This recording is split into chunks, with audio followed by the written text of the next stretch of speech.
Radio Kantipur, radio राष्ट्रको।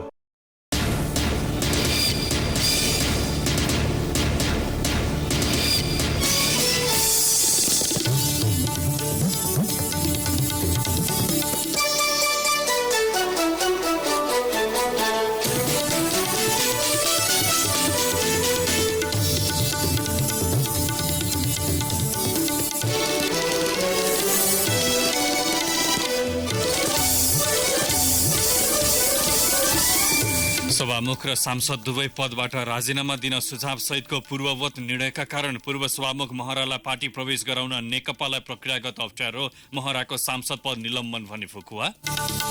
बिजुलीका 4 लाखवटा काठका पोल विस्थापित गर्ने क्रममा रहेको सरकारको भनाई। 2021 सम्ममा काठमाडौँमा विद्युत वितरण भूमिगत तारबाट हुने मन्त्री पुनको दावी। सरकारले तुइन मुक्त देश बनाउने घोषणा गरेको 2 वर्ष बितिसक्दा समेत कर्णालीका अधिकांश ठाउँमा नदी वारपार गर्न तुइनकै भर पर्नुपर्ने बाध्यता कायमै। 5 थरको रविदेखि धनकुटाको भेडेटारसम्मको सडक कालोपत्रे 1 वर्षमा 10% मात्रै सम्पन्न। चीनमा हालसम्म 70,000 बढीलाई कोरोना संक्रमण पुष्टि भएको सरकारी तथ्याङ्क। संक्रमणका कारण वुहान स्थित उचाङ अस्पतालका निर्देशक लिउको मृत्यु।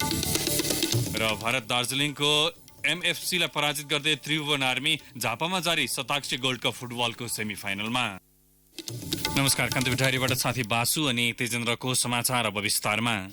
पूर्व सभामुख कृष्णबहादुर महराको संसद पद निलम्बन पुकुवा भए पनि नेपाल कम्युनिस्ट पार्टी नेकपामा आबद्ध हुने विषय भने पेचिलो बनेको छ। काठमाडौँ जिल्ला अदालतले आरोप पुष्टि हुने आधार नभएको भन्दै हिजो सफाई दिएपछि जिम्मेवारी सहित महरालाई पार्टी प्रवेश गराउने विषय भने प्रक्रियागत रूपमा अप्ठ्यारो परेको हो। गत असोज 14 गते बिहान बसेको नेकपा सचिवालय बैठकले महरालाई सभामुख र सांसद दुवै पदबाट राजीनामा दिन सुझाव दिएको थियो। सोही दिन महराले सभामुख पदबाट राजीनामा दिए पनि सांसद पद भने छाड्नु पाएको थिएन। सो निर्णय अझै यथावत रहेकाले जिम्मेवारी सहित पार्टी प्रवेश गराउन नेकपामा नैतिक समस्या देखिएको छ। नेकपाका एक वरिष्ठ नेताले पार्टीको पूर्ववत निर्णय पुनर्विचार नभएसम्म महरालाई पार्टी प्रवेशदेखि जिम्मेवारी दिनेसम्मको काम गर्न नसकिने बताए। तत्कालीन एमालेसँग एकीकरण हुनु पूर्व नै माओवादी पार्टीको साधारण सदस्य समेत नरहने गरी राजीनामा दिएकाले नेकपामा महराको कुनै जिम्मेवारी थिएन। 2074 साल फागुन 26 गते सभामुखमा निर्वाचित भए लगतै साधारण सदस्य समेत नरहने गरी महराले पार्टीको सम्पूर्ण जिम्मेवारीबाट राजीनामा दिनुभएको थियो। तत्कालीन माओवादीका तर्फबाट दाङ क्षेत्र नम्बर 2बाट प्रतिनिधि सभामा प्रत्यक्ष निर्वाचित महरा वर्तमान अवस्थामा कुनै दल आबद्ध हुनुहुन्न। संविधानविद डाक्टर विपिन अधिकारीले जिल्ला अदालत काठमाडौँले सफाई दिएको र पुनरावेदन मुद्दा समेत दर्ता नभएकाले उहाँ कानून त स्वतन्त्र अवस्थामा रहेको बताउनुभयो। सभामुख जस्तो उच्च पदमा पुगेको व्यक्ति आरोपमुक्त भएपछि पनि जिम्मेवारी नदिए नेकपाका लागि प्रति उत्पादक हुने डाक्टर अधिकारीको बुझाइ छ। सभामुख अग्नि सापकोटाले आरोपमुक्त भएर महरा हिजै रिहा भएको औपचारिक जानकारी प्रतिनिधि सभाको आजको बैठकलाई गराउनु भएको थियो। महानगरीय प्रहरी वृत्त नयाँ बानेश्वरको मिति 76/6/19 गतेको पत्रबाट जबरजस्तीकरणी उद्योग मुद्दाको अनुसन्धानको सिलसिलामा काठमाडौँ जिल्ला अदालतको अनुमतिबाट कारागार कार्यालय दिल्ली बजार काठमाडौँमा थुनामा रहनुभएका प्रतिनिधि सभाका मान्य सदस्य श्री कृष्णबहादुर महरालाई काठमाडौँ जिल्ला अदालतको मिति 2076/11/5 गतेको फैसलाले अभियोग माग दाबीबाट सफाई पाउने ठहर गरी 2076/11/5 थुना मुक्त हुनुभएको बेहोरा मान्य सदस्यहरूलाई जानकारी गराउँछु। महराले सफाई पाएको पत्र अदालतले आज संसद सचिवालयलाई पठाएको थियो। बलात्कार प्रयासको आरोप लागेपछि महराले गत असोज 14 गते सभामुख पदबाट राजीनामा दिनुभएको थियो। प्रहरीले महरालाई गत असोज 19 गते काठमाडौँको बालुवाटार स्थित सभामुख निवासबाटै नियन्त्रणमा लिएको थियो। अदालतको आदेशपछि महरा हिजै रिहा हुनुभएको छ। ऊर्जा जलस्रोत तथा सिंचाई मन्त्री वर्षमान पुनले मुलुकभर रहेका 4 लाख काठका पोलहरू विस्थापन गर्ने क्रममा रहेको बताउनु भएको छ। प्रतिनिधि सभाको आजको बैठकमा सांसदहरूले सोधेको प्रश्नको जवाब दिँदै मन्त्री पुनले चालु आर्थिक वर्ष मात्रै बिजुलीका 30,000 वटा काठका पोल विस्थापन गरिएको बताउनुभयो। नेपाल विद्युत प्राधिकरणको 3 लाख र सामुदायिक जलविद्युत आयोजनाको 1 लाख गरी 4 लाख काठका विद्युतीय पोल रहेको भन्दै उहाँले तिनको विस्थापनका लागि सरकारले कार्यक्रम अगाडि बढाएको जानकारी दिनुभयो। प्रसारण तथा वितरण प्रणाली प्रणालीमा करिब 3 लाख काठका पोलहरू रहेका छन् र यसका अतिरिक्त सामुदायिक विद्युतहरूले पनि थप काठका पोलहरू लगाएका छन्। यो सबै हेर्दा मोटामोटी 4 लाख जति संख्यामा काठका पोलहरू रहेका छन्। सबै काठका पोलहरू विस्थापन गर्ने कार्यक्रम रहेको छ। संघीय सरकार, प्रदेश सरकार र स्थानीय तहहरूको सहकार्यमा विद्युत उपभोक्ता सहकारीहरू या सामूहिक वितरकहरूको सहकार्यमा यसलाई क्रमशः हामी विस्थापन गर्दै जाने र सुरक्षित वितरण प्रणाली स्थापना गर्ने कुरोमा यहाँ जानकारी गराउन चाहन्छु। काठमाडौँबाट विद्युतका तार विस्थापन गर्ने क्रम सुरु भएको जानकारी दिँदै मन्त्री पुनले मुलुकका अन्य ठूला सहरहरूका विद्युतीय पोल हटाउन गृह कार्य सुरु भइसकेको बताउनुभयो। काठमाडौँमा सन् 2021 सम्ममा विद्युत वितरण भूमिगत तारबाट हुने उहाँको भनाइ थियो। अन्डरग्राउन्ड केबलिङको शुभारम्भ भएको छ। अब काठमाडौँको धेरै जसो हिस्सामा आगामी वर्ष सन् 2021 सम्ममा भूमिगत तारबाट वितरण गरिनेछ विद्युतको र बाँकी दोस्रो फेजमा ललितपुर, भक्तपुर र काठमाडौँका बाँकी क्षेत्रहरूमा भूमिगत वितरण प्रणाली स्थापना गरिनेछ। त्यसपछि हामी अध्ययन पोखरा लगायत भरतपुर लगायतका मुख्य सहरहरू, देशका मुख्य सहरहरूमा पनि भूमिगत वितरण प्रणालीको काम अगाडि बढाउनलाई प्रारम्भिक अध्ययन थालनी गरिसकेका छौँ।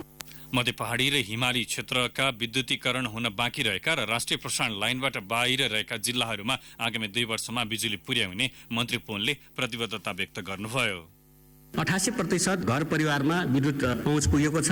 आगामी 2 वर्षमा बाँकी जनताको घर दैलोमा विद्युत पुर्याउने सरकारको प्राथमिक कार्ययोजना छ। यस क्रममा यसै वर्ष 40 जिल्लामा पूर्ण विद्युतीकरण गर्दैछौँ। केन्द्रीय प्रसारण लाइन पुग्न सक्दैन त्यो ठाउँहरूमा सोलर मिनी ग्रिडहरू स्थापना गरेर भए पनि जति बस्ती छ त्यहाँको आवश्यकता 5, 10, 20 या त्यो भन्नाले ठुला मिनी ग्रिडहरू स्थापना गरेर पनि हामी अफ ग्रिडबाट विद्युत पुर्याउने सरकारको कार्यक्रम रहेको जानकारी गराउन चाहन्छु। चालू आर्थिक वर्षमा 1000 मेगावाट विद्युत थपिन लागेको भन्दै मन्त्री पुनले यो बर्खा सिजनमा करिब 400 मेगावाट विद्युत निर्यात गर्ने योजना रहेको सुनाउनुभयो। नेपालमा खपत हुने भन्दा बढी विद्युत उत्पादन भएपछि क्षेत्रीय बजारमा बेच्ने तयारीमा सरकार रहेको उहाँको भनाइ थियो। मन्त्री पुनले 22,65,000 जमिन सिंचाइ योग्य रहेको र 14,03,000 हेक्टरमा सिंचाइ प्रबन्ध पुगेको बताउनुभयो। चालू वर्षमा सिंचाइका लागि संघीय सरकारले 20 अर्ब 85 करोड रुपियाँ बजेट विनियोजन गरेको छ। संघीय संसदको 5औं अधिवेशनमा आजको बैठकमा प्रश्नोत्तर कार्यक्रम सुरु भएको थियो। सांसदहरूले मन्त्रालयगत विषयसँग सम्बन्धित प्रश्न सोध्ने कार्यक्रमको सुरुवात आज भएको हो। प्रतिनिधि सभाको अर्को बैठक पर्सि बिहिबार दिउँसो 1 बजेका लागि बोलाइएको छ। सरकारले प्रतिनिधि सभाको आजको बैठकमा 2वटा विधेयक टेबल गरेको छ। सैनिक ऐन 2063 लाई संशोधन गर्न बनेको विधेयक र पशु स्वास्थ्य सेवा तथा पशु सेवा परिषद विधेयक टेबल भएको हो। मौजुदा सैनिक ऐनको दफा 143 को उपदफा 2 को खण्ड ढमा इन्टेलिजेन्स काममा खर्च भएको रकम, रिभल्भिङ फन्डबाट खर्च भएको रकम र भइपरि आउने कामको लागि भएको खर्च रकम मिनाहा सम्बन्धी विषयमा मात्र नियमावली बनाउन पाउने व्यवस्था छ।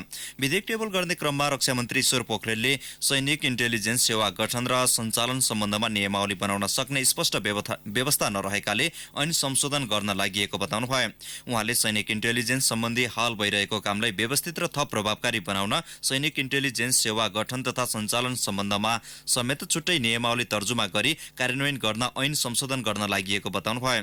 यस्तै कृषि तथा पशुपन्छी विकास मन्त्री घनश्याम पोसालले पशु स्वास्थ्य तथा पशु सेवा परिषद विधेयक टेबल गर्नु भएको छ।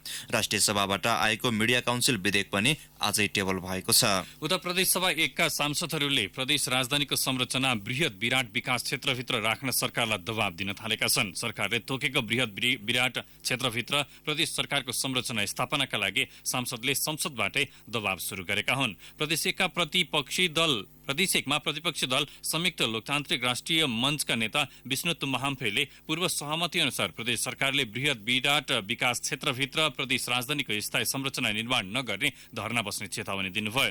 प्रदेश सांसद सर्वध्वज सामाल लिम्बुले पनि प्रदेश राजधानीको संरचना बृहत विराट विकास क्षेत्रभित्र राख्न सरकारको ध्यानाकर्षण गराउनुभयो। प्रदेशसभाको माघ 23 गतेदेखि सुरु भएको हिउँदे अधिवेशनमा प्रत्येक दिन सांसदहरूले प्रदेश राजधानीको संरचना निर्माणको विषयमा आवाज उठाउँदै आएका छन्। आजको बैठकमा पनि प्रदेश राजधानीका स्थायी संरचना निर्माणको विषयले प्रवेश पाएको थियो। प्रदेश सभा भवन निर्माणका लागि प्रदेश सरकारले चालू आर्थिक वर्षमा बजेट विनियोजन गरेको भए पनि विराटनगरमा जग्गा अभावमा कुनै पनि प्रक्रिया अघि बढाउन नसकेको प्रदेश सभा सचिवालयले जनाएको छ। प्रदेशमा सरकारले स्थानीय तहका पदाधिकारी तथा सदस्यहरूलाई सुविधा दिने गरी प्रदेश सभामा संशोधन विधेयक पेश गरेको छ। आज बसेको बैठकमा प्रदेशका आन्तरिक मामिला तथा कानून मन्त्री कुलप्रसाद केसीले स्थानीय तहका पदाधिकारी तथा सदस्यहरूले पाउने सुविधा सम्बन्धी कानूनलाई संशोधन र एकीकरण गर्न बनेको विधेयक पेश गर्नुभएको हो। सर्वोच्च अदालतले स्थानीय तहका पदाधिकारीको सेवा सुविधा खारेज गरिदिएपछि सरकारले शीर्षक बदलेर जनप्रतिनिधिलाई सुविधा दिन थालेको हो। संशोधन विधेयकमा जनप्रतिनिधिलाई पहिलाको भन्दा पनि बढी सुविधा दिने उल्लेख छ। सरकारले पेश गरेको विधेयक अनुसार जनप्रतिनिधिले अब यातायात सुविधा, सञ्चार सुविधा, अतिथि सत्कार, जनसम्पर्क, विशेष कार्य सुविधा, खानेपानी तथा सरसफाई, मर्मत, सम्भार तथा विद्युत शीर्षकमा मासिक र चाडपर्व शीर्षकमा वार्षिक रकम पाउनेछन्। विधेयकमा जिल्ला समन्वय समिति सदस्य, उपमहानगरपालिका, नगरपालिका र गाउँपालिकाका जनप्रतिनिधिको पारिश्रमिक फरक फरक तोकिएको छ।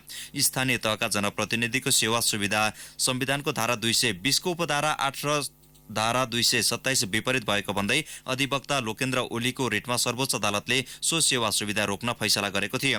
प्रदेश 5 सरकारले ऐन नै संशोधन गरी फेरि उनीहरूलाई सेवा सुविधा दिन बाटो खुल्ला गर्न लागेको हो। कान्तिपुर डायरीमा अब ब्रेकको पालो। अब बाँकी प्रसङ्ग। सरकारले तुइन मुक्त देश बनाउने घोषणा गरेको 2 वर्ष बितिसक्दा समेत हुम्लासँगै कर्णालीका अधिकांश ठाउँमा नदी वारपार गर्न तुइनकै भर पर्नुपर्ने बाध्यता कायमै छ। दैनिक पालिका केन्द्रमा आउन जान ज्यानको बाजी लगाएर तुइनकै भरमा कर्णाली नदी तर्नुपर्ने स्थानीयको बाध्यता अझै हटेको छैन। त्यो पनि निशुल्क होइन, प्रति व्यक्ति 100 रुपियाँ तिरेर। हुम्लाबाट सहकर्मी जनक बहादुर साईको रिपोर्ट। खारपुनाथ गाउँपालिकाको केन्द्र पुग्न र घाँस दाउरा मेलापात जान पनि पैसा तिरेर तुइनकै यात्रा गर्नुपर्छ। जिल्लाको सर्केगाडको रिप, जैर र खारपुनाथको याङचुकुना र पोक्चेगौडामा गरी 4वटा तुइन अहिले पनि सञ्चालनमा छन्। भौगोलिक रूपमा विकट हुम्लामा भरपर्दो बाटो छैन भने नदीमाथिका झुलुङ्गे पुल तर्न घण्टाउँ लाग्ने हुँदा जीर्ण अवस्थाका तुइनबाटै भए पनि स्थानीयवासी जोखिमपूर्ण यात्रा गर्दै आएका छन्। स्थानीय रङ्गमती साई र मक्कर काया। पालिका जानको लागि धेरै समस्या छ। तुइन तरेर जानुपर्छ, घाँस दाउरा पनि त्यहाँबाट ल्याउनु पर्छ। तुइन तरेर हामीलाई जोखिम अवस्था छ। पुल लाउन पाइदिया धेरै सजिलो हुने थियो भन्ने हामीहरूलाई लाग्छ। गाउँपालिकामा जानलाई हामीलाई एकदम समस्या छ। राया, थाली, थिप्रा, मजालाई लेखन समेत हाम्रो अब बालबच्चा त्यहाँ जान्छ, त्यहाँ बाटो छैन, फेरि तुइन राम्रो छैन। त्यसको लागि हामी साह्रै अनुरोध छ। दिन त सरकारले दिउँला भनिरहेको छ, अहिलेसम्म लागु पनि भएर दुःखै दिउँला भनिरहेको छ। चालु आर्थिक वर्षमा प्रदेश सरकारले कर्णालीका 10 जिल्लामा 18वटा झुलुङ्गे पुल निर्माण गर्ने लक्ष्य दिएको छ। तिनै पुल निर्माण गर्न प्रदेश सरकार निजी संस्थाको भरमा परेको छ। पर्याप्त बजेट भएको भौतिक मन्त्रालयले भने झुलुङ्गे पुल बनाउन बजेट नै विनियोजित गरेको छैन। कर्णाली प्रदेशका भौतिक पूर्वाधार विकास मन्त्रालयका प्रवक्ता गोपाल शर्मा। तुइनको विकल्प भन्दा त झुलुङ्गे पुल नै हो हैन। नेपाल सरकारको तुइन विस्थापित गर्ने भन्ने खालको जुन एउटा घोषणा थियो, त्यो घोषणालाई हामीले पनि आत्मसात गरेर यदि त्यस्तो रहेछ र त्यस्तो खालको इन्फर्मेसन आयो भने त्यो ठाउँमा झुलुङ्गे पुलले विस्थापित गर्छौँ हामी। बजेट चाहिँ के हुन्छ भने त्यो अलिकति स्थानीय त्यो एनजिओहरूसँग साझेदारी गरेर झुलुङ्गे पुल शाखा भन्छ के अरे यहाँ उहाँहरूको झुलुङ्गे पुलको सुर्खेतमा पनि कार्यालय छ र त्यो कार्यालयसँग समन्वय गरेर जिल्लामा चाहिँ त्यसको रेखदेख गर्ने एनजिओसँग सम्झौता गरेर चाहिँ गर्ने खालको हुन्छ। कर्णाली करिडोर अन्तर्गतको खारपु सुनाखडा खण्डको पोक्चेगौडामा सडक निर्माणका क्रममा आवागमन अवरुद्ध हुँदा पराय बटुवा तुइनकै भरमा यात्रा गर्छन्। खारपुनाथ गाउँपालिकाका अध्यक्ष कर्णबहादुर रावलले भने तुइन चाँडै हटाउने प्रक्रिया स्थानीय सरकारले सुरु गरिसकेको बताउँछन्। त्यहाँका जुन जुन ठाउँमा तुइन छन् त्यो ठाउँमा पुलको टेन्डर भइसकेको छ र हिमपातका कारणले बाटो अवरुद्ध भएको हुनाले अहिले त्यो काम गर्न सकिएको छैन। भोलि यो बाटो खुल्दा बित्तिकै होइन अब हामीसँग त्यो बाहेकको अर्को विकल्प छैन कि त अब त्यसै अलि मान्छे अब धेरै खाडो उकालो ओह्रालो धेरै भिड पाखा चढ्नु पर्ने हुन्छ। त्यसो भएको हुनाले पनि यो बाध्य भएर तुइन चढ्ने हुन्। कर्णाली कोरिडोरले गर्दाखेरि जुन हाम्रो भिड छ त्यो भिड विस्फोटन गर्ने क्रममा त्यो बाटो बन्द अवरुद्ध भएको छ। त्यसको लागि बाध्य भएर हो अब हामी यो वर्षभित्र हामी पुल सम्पन्न गर्छौँ र यी समस्या हो। बजेट खर्च गर्न नसक्दा आलोचना खेपिरहेको प्रदेश सरकार विकास निर्माणको काम गर्न भने सङ्घ संस्थाको भरमा छ। पुल नभएरै हुम्लाका स्थानीयवासी तुइनबाट जोखिमपूर्ण यात्रा गरिरहेका छन्। 3 तहका सरकार हुँदाहुँदै पनि केन्द्र सरकारले घोषणा गरेको तुइन विस्थापित योजना घोषणामै सीमित भन्दा हुम्लाका स्थानीयको जोखिमपूर्ण यात्रा कहिलेसम्म भन्ने प्रश्न सर्वत्र व्याप्त छ। रेडियो कान्तिपुरका लागि जनक बहादुर साई, हुम्ला।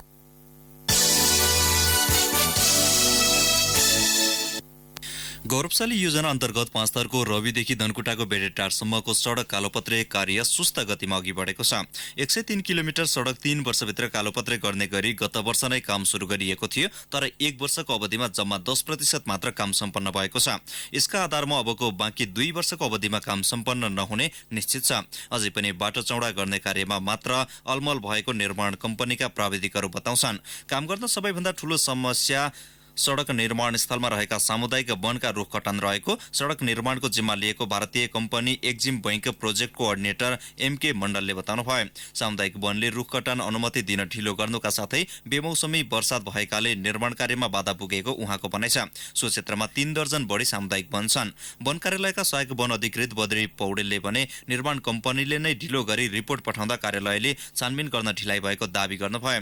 2037 सालमा ट्र्याक खोलिएको सो सडकको स्तर उन्नतिसँगै कालोपत्रे कार्यका लागि 5 अर्ब 18 करोड खर्च हुने अनुमान गरिएको छ। अब केही समाचार संक्षेपमा। लोकतन्त्रको सबलता निर्वाचन शिक्षाको व्यापकता भन्ने नाराका साथ निर्वाचन आयोगले मतदाता शिक्षा अभियान सुरु गरेको छ। चौथो निर्वाचन दिवसका अवसरमा आयोगले सो अभियान सुरु गरेको हो। आगामी निर्वाचनमा मतदाता सहभागिता बढाउन, बदर मत घटाउन, निर्वाचनको महत्व बुझाउन र आफूले इच्छाएको उम्मेद्वारलाई मत दिन सक्षम बनाउने उद्देश्यले अभियान सुरु गरिएको आयोगका प्रवक्ता राजकुमार श्रेष्ठले जानकारी दिनुभयो। प्रधान सेनापति पूर्णचन्द्र थापाले राष्ट्रिय स्वार्थ र हितका विरुद्ध मुलुकमा कुनै पनि गतिविधि हुन नदिन 8वटै पतिहरूलाई निर्देशन दिनुभएको छ। सैनिक मुख्यालय जंगी अड्डामा 3 दिनसम्म चलेको पृथनापति समन्वयात्मक बैठकको समापन गर्दै उहाँले राष्ट्रिय स्वार्थ र हितका विरुद्ध कुनै पनि गतिविधि भइहाले तत्कालै नियन्त्रणमा लिन पनि उहाँले निर्देशन दिनुभयो। राष्ट्रपति विद्यादेवी भण्डारीले छोरी शिक्षालाई प्रभावकारी बनाउन प्रदेश 2 सरकारले अघि सारेको बेटी पढाऊ बेटी बचाऊ कार्यक्रमको प्रशंसा गर्नुभएको छ। रौतहटको मौलापुरमा आज आयोजित एक कार्यक्रममा राष्ट्रपति भण्डारीले प्रदेश सरकारको सो कार्यक्रमको सफलताको शुभकामना समेत दिनुभयो। छोरीलाई शिक्षा दिएमा दाइजो, बालविवाह, छुवाछुत, बोक्सी प्रथा जस्ता सामाजिक कुरीतिहरू हटाउन सहयोग पुग्ने उहाँको विश्वास थियो। नेपाल निजामती कर्मचारी संगठनले ट्रेड युनियन खारेज नगर्न सरकारलाई चेतावनी दिएको छ। फागुन 2 र 3 गते भक्तपुरमा बसेको 7औं केन्द्रीय समितिको बैठकका निर्णय आज सार्वजनिक गर्दै संगठनका अध्यक्ष केदार प्रसाद देवकोटाले ट्रेड युनियन खारेज गर्ने, संकुचित गर्ने र अधिकार खुम्च्याउने चलखेल भइरहेको भन्दै आन्दोलन गर्ने चेतावनी दिनुभयो। ताप्लेजुङको सिद्निङवा गाउँपालिकाका सदस्य एवं प्रवक्ता प्रकाश राईले स्वास्थ्य शाखाका संयोजक सत्येन्द्र प्रसाद यादवमाथि गालीगलौज र कुटपिट गरेको भन्दै कर्मचारीले कामकाज ठप्प पारेका छन्। यादव वडा नम्बर 3 आङखोपमा सञ्चालित खोप अभियानको अनुगमन गर्न गएका बेला हातपात भएकाले काम गर्ने वातावरणको माग गर्दै विरोध स्वरूप आज काममा नगएको गाउँपालिकाका प्रमुख प्रशासकीय अधिकृत सुमन लिङदेनले बताउनुभयो। गोर्खाको सिरानचोक 1 स्थित नेपाली माध्यमिक विद्यालयका प्रधानाध्यापक शिवकुमार शाह विरुद्ध 3वटा भ्रष्टाचार मुद्दा दायर भएको छ। अख्तियार दुरुपयोग अनुसन्धान आयोगले शाह विरुद्ध 3वटा भ्रष्टाचार सम्बन्धी मुद्दामा करिब 16 लाख रुपैयाँ बिगो माग दावी गर्दै आज विशेष अदालतमा आरोपपत्र दायर गरेको हो। र पूर्व सांसद भागवत गेवालीको 76 वर्षको उमेरमा उपचारका क्रममा आज काठमाडौँमा निधन भएको छ। 2048 सालमा गुल्मी क्षेत्र नम्बर 2 बाट प्रतिनिधि सभा सदस्य निर्वाचित गेवालीलाई छाती, फोक्सो र पिसाब सम्बन्धी समस्या देखिएको थियो। कान्तिपुर डायरीमा अब गोर्खा डायरीको पालो। गोर्खा डायरीमा हरिराम उप्रेतीको नमस्कार। मोबाइलमा नेटवर्क नटिपेर घण्टौं पैदल हिँड्नुपर्ने बाध्यता रहेको धार्चे गाउँपालिका 3 उइयाका बासिन्दालाई गाउँमा नेपाल टेलिकमको नमस्ते मोबाइल सेवा सुरु भएसँगै राहत मिलेको छ। उइया गाउँमा मात्र झण्डै 300 घरधुरी नमस्ते मोबाइल सेवा पाएपछि खुसी भएका छन्। स्वास्थ्य संस्थामा जाँच गर्न जाने गर्भवतीलाई पोसिलो खानेकुरा दिन थालेसँगै घरमा सुत्केरी गराउने प्रचलन घट्दै गएको छ। घरमै हुने असुरक्षित प्रसुतिको दर घटाउन र नियमित स्वास्थ्य जाँचका लागि उत्प्रेरणा जगाउन अजिरकोट गाउँपालिकाले सुत्केरी र गर्भवती महिलालाई कोसेली दिन थालेको हो। धार्चे गाउँपालिका 7 लापु स्थित नौली खोला क्यानोनिङको प्रशिक्षण केन्द्र सञ्चालनका लागि उपयुक्त देखिएको छ। धार्चे मनासलु पर्यटन विकास समितिसँगको समन्वयमा क्यानोनिङ एसोसिएसनको प्राविधिक टोलीले उक्त क्षेत्रको अध्ययन गरेको हो। उत्कृष्ट प्रशिक्षण केन्द्रको सम्भावना रहेको प्राविधिक परीक्षण प्रतिवेदनले औल्याएको धार्चे मनासलु पर्यटन विकास समितिका अध्यक्ष साने गुरुङले बताउनुभयो। बुढी गण्डकी जलविद्युत आयोजनाले डुबानमा पर्ने धादिङ र गोर्खाको 45,777 रोपनी जग्गाको मुआवजा वितरण सकिएको छ। 2 जिल्लाका 21,159 जग्गा धनीलाई मुआवजा बापत 28 अर्ब 18 करोड 31,90,498 रुपियाँ वितरण भइसकेको छ। हवस् त गोर्खा डायरी यति नै। हरिराम उप्रेती बिदा हुन्छु। नमस्कार।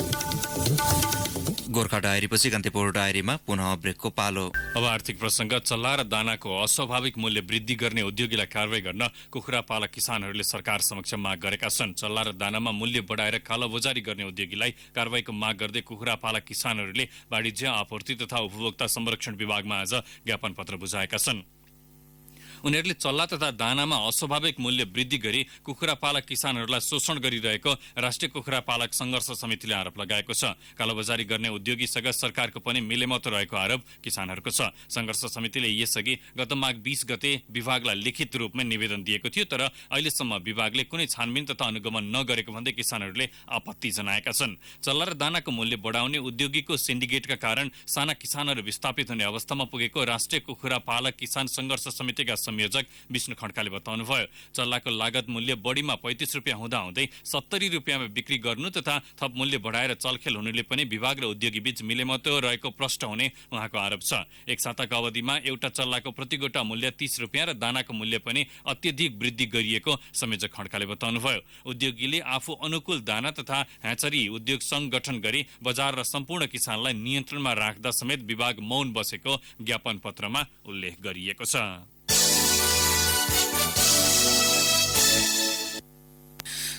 कारोबार हुने साताको तेस्रो दिन धितोपत्र बजारमा आज सामान्य सुधार देखिएको छ।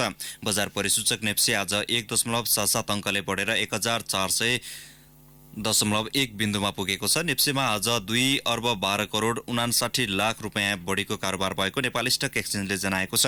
कारोबार रकममा भने अघिल्लो दिनको तुलनामा 56 करोड रुपियाँले गिरावट आएको छ। हिजो 34.26 अङ्कले बढेको नेप्सेमा 2 अर्ब 68 करोड रुपियाँ बढीको कारोबार भएको थियो। कारोबार भएका बैंक, व्यापार विकास बैंक, उत्पादनमूलक र म्युचुअल फण्ड बाहेक बाँकी सबै कम्पनी समूहको उपसूचकमा गिरावट आएको छ। नेप्सेमा आज कुल 181 कम्पनीका 20,859 कारोबारबाट 56,68,483 किता शेयर किनबेच भए। नेप्सेमा आज एनआइसी एसिया बैंकको सबैभन्दा बढी कारोबार भएको छ। अब अन्तर्राष्ट्रिय प्रसङ्ग। चीनमा हालसम्म 70,000 बढीलाई कोरोना संक्रमण पुष्टि भएको स्वास्थ्य अधिकारीहरूले बताएका छन्। प्रकोप सुरु भए यताकै बृहत अध्ययन प्रतिवेदन सार्वजनिक गर्दै चीनिया स्वास्थ्य अधिकारीहरूले कोरोना संक्रमितको यकिन तथ्याङ्क र उनीहरूको अवस्था बाहिर ल्याएको हो। चीनको रोग नियन्त्रण तथा रोकथाम केन्द्र सीसीडीसीले गरेको अध्ययनका क्रममा संक्रमित मध्ये 80%मा सामान्य प्रभाव परेको देखिएको छ। 4% को अवस्था भने गम्भीर छ। रोगी र वृद्धमा भने खतरा बढिरहेको अध्ययन प्रतिवेदनले जनाएको छ। अध्ययनले स्वास्थ्य कर्मीहरूमा पनि जोखिम उच्च रहेको औल्याएको छ। सबैभन्दा बढी प्रभावित हुवेमा मात्र मृत्युदर 2.9% रहेको र चीनकै अन्य स्थानहरूमा गरी 0.4% रहेको प्रतिवेदनमा उल्लेख छ। समग्रमा मृत्युदर 2.3% छ। सीसीडीसीले पहिलो चरणमा 44,000 बढी संक्रमित बारे अध्ययन गरेको थियो। चीनको पछिल्लो तथ्याङ्क अनुसार हालसम्म संक्रमणबाट 1,868 जनाको मृत्यु भएको छ भने 72,436 जना संक्रमित छन्। 12,000 बढी स्वास्थ्य भई घर फर्किएको चीन प्रशासनलाई उद्धृत गर्दै बीबीसीले जनाएको छ। यसैबीच कोरोना भाइरसको संक्रमणका कारण वुहानको प्रसिद्ध उचाङ अस्पतालका निर्देशक लिउ झिमिङको मृत्यु भएको छ। 51 वर्षीय लिउको आज बिहान 10:30 बजे स्थानीय समयअनुसार मृत्यु भएको चीनिया सञ्चार माध्यमहरूले जनाएका छन्। अब खेल प्रसङ्ग। इन्जुरी समयको अन्तिम मिनेटमा टेकबहादुर बुढाथोकीले निर्णायक गोल गरेपछि विभागीय टोली त्रिभुवन आर्मी क्लब झापाको जिलजिलामा जारी तेस्रो शताक्षी गोल्ड कप फुटबल प्रतियोगिताको सेमिफाइनलमा प्रवेश गरेको छ। शिव शताक्षी नगरपालिका 11 स्थित गणेश मानसिंह अध्ययन प्रतिष्ठानको मैदानमा आज भएको खेलमा पाहुना टोली भारत दार्जिलिङको एमएफसीलाई 2-1 गोलले पराजित गर्दै आर्मी गोल्ड कपको अन्तिम 4मा पुगेको हो। आर्मीको जितमा दुवै गोल टेकबहादुरले गरे। दार्जिलिङका लागि राईकोट बमले 1 गोल फर्काएका थिए। गोल्ड कपमा भोलि शहीद स्मारक A division league champion Machhindra club र रूपन्देहीको गोर्खा बोइज क्लब बीच खेल हुनेछ। जावलाखेल युथ क्लब मकवानपुरमा जारी तेस्रो बागमती गोल्ड कप फुटबल प्रतियोगिताको सेमिफाइनलमा प्रवेश गरेको छ। जनता माविको मैदानमा आज भएको खेलमा मकवानपुरको लिग च्याम्पियन डाँफी युवा क्लबलाई 2-0 गोल अन्तरले पराजित गर्दै जावलाखेलले अन्तिम 4मा स्थान बनाएको हो। जावलाखेलको जितमा दुवै गोल सुजित बुढाथोकीले गरे। प्रतियोगितामा भोलि साबिक विजेता सरस्वती युथ क्लब र हिमालयन शेर्पा क्लब बीच प्रतिस्पर्धा हुनेछ।